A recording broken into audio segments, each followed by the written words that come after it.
তো দেখতে পাচ্ছেন এই ঝাড়টা একদম ফুল কমপ্লিট, আর এগুলো ডাল লাগানো যাবে। তো ডাল লাগাবো আমরা কিছুদিন পর, কিন্তু এই দুর্গাপুজোয় ডাল লাগাচ্ছি না।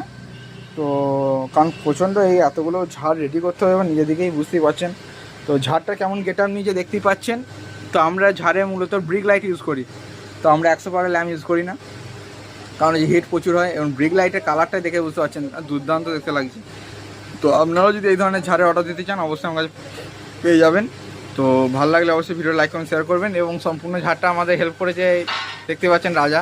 তো রাজা ঝাড়ের কোনো এক্সপিরিয়েন্স ছিল না, সত্যি কথা বলতে আমার ঝাড়ের কোনো এক্সপিরিয়েন্স নেই।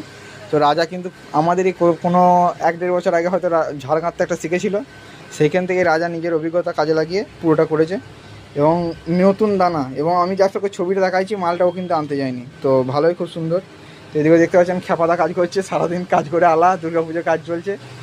তো ভালো লাগলে ভিডিওটা লাইক কমেন্ট শেয়ার করবেন এবং সাবস্ক্রাইব করবেন।